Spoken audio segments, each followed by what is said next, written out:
So ఇక్కడ చూడండి, ఇక గుర్తుంది కదా, ఇక చూస్తేనే గుర్తుపడతారు. ఇక famous Bigg Boss fame Ashu Reddy.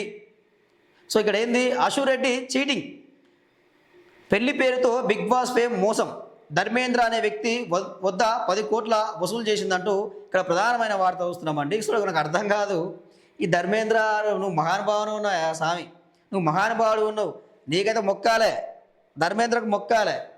నాకు అర్థం కాదండి, పెళ్లి చేసుకుంటేనే 10 కోట్లు ఇస్తారా? ఇది గమ్మతుంది ముచ్చట.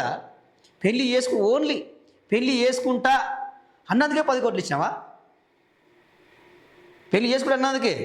ఇది ఏదో కథ ఉంది, ఏదో మతలబు ఉంది, ఇంకేదో ఉన్నది. ఇక అరే పెళ్లి చేసుకుంటా అంటే 10 లక్షలు ఇచ్చలేదు, 10 కోట్లు, 10 లక్షలు అంటున్నా, 10 కోట్లు ఇచ్చిండట. ఇదో గమ్మతున్నది కథనే. ఆ డబ్బుతోనట ఆస్తులు, గోల్డ్, వెహికల్స్ కొనుగోలు చేసిందట. పెళ్లికి మాత్రం ముఖం చాటేసిన నటి అశుపై సిసిఎస్ పోలీసులకు ధర్మేంద్ర తండ్రి ఫిర్యాదు చేసిందట. కేసుపై ఘాటుగా స్పందించిన అశురెడ్డి తప్పుడు ప్రచారం చేస్తే లీగల్ యాక్షన్ తీసుకుంటానని వార్నింగ్ అంట. ఇక సో ఇక్కడ ఏంది, మీద తప్పుడు ప్రచారం చేస్తే లీగల్ యాక్షన్ తీసుకుంటా అని చెప్పి వార్నింగ్ ఇస్తుంది. అమ్మ నువ్వు లీగల్ యాక్షన్ కాదు, ఆ ధర్మేంద్రకి ఏందో సమాధానం చెప్పు, ఆయన తండ్రికి ఏదో సమాధానం చెప్పు దానికి. సో వాళ్ళు ఉత్తనే కేసు పెట్టినా మరి, నువ్వు డబ్బులు తీసుకుందే నువ్వు నీ మీద ఎట్లా కేసు పెడతారు వాళ్ళు?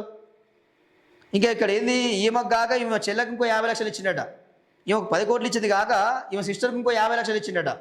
సో ఆయన ఎక్కడ ఉంటుంది, ధర్మేంద్ర లండన్లో ఉంటుండే, సాఫ్ట్వేర్ ఉద్యోగి. 2018లో ఇండియాకి వచ్చినట. సో ఇండియాకి వస్తే ఈమె ఉండి పరిచయం పెంచుకుందట. నేను అమెరికాలో చదువుకున్నా, నన్ను చదువంతా అయిపోయింది, ఇక్కడ సినిమాల కోసం నేను ట్రై చేస్తున్నా, సో ఇట్లా అని చెప్పి మాట పెరిగి ఇద్దరు నేను లవ్ చేస్తున్నా, నువ్వంటే నాకు ఇష్టం, పెళ్లి చేసుకుంటా అని చెప్పి మాట్లాడిందారు. సో ఆయన నమ్మిండి, ఇక మరి ఆయన ఇష్టపడ్డాడో ఏం కథ ఏం జరిగిందో. ఇక సో నమ్మిరు, మొత్తం హడావిడి చేసిరట, ఆయన ఇంటికి పిలిపించారట, ఒక పంతులను పిలిపించారట, మొత్తం హడావిడి చేసిరు. ఇక సో ఇక లగ్గం పెట్టుకుందాం, మంచి ముహూర్తం ఉన్నది అని చెప్పి హడావిడి చేసి ఇది చేసి ఇక నాకు ఇట్లా ఖర్చు ఉన్నది, నాది ఈ కథ ఆ కథ, అది చేయాలి ఇది చేయాలి అని చెప్పి మెల్లగా డబ్బులు అడిగితే ఆయన ఇచ్చిండు. ఇక దాంతో ప్లాట్లు కొనుక్కున్నదట, కారు కొనుక్కుందట, 5 కిలోల బంగారం కొన్నదట. సో అదంతా కొనుక్కుందట. ఇక సో ఇక అవన్నీ కూడా చేసినాం, మమ్మల్ని మోసం చేసినాం అని చెప్పి వాళ్ళకు ఫిర్యాదు చేసారు. అరే నువ్వైనా ఎట్లు ఇస్తావురా బాబు, నాకు అర్థం కాదు, నువ్వైనా ఎట్లు ఇస్తావు? నువ్వు ఇక పెళ్ళి చేసుకోలేదు, కథ లేదు, ఏం లేదు.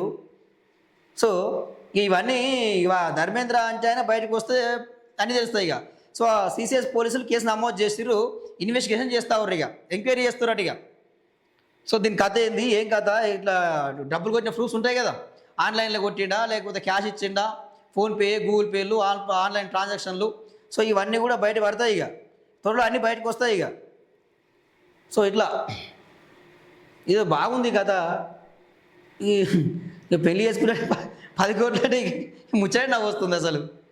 సో ఇదండి. సో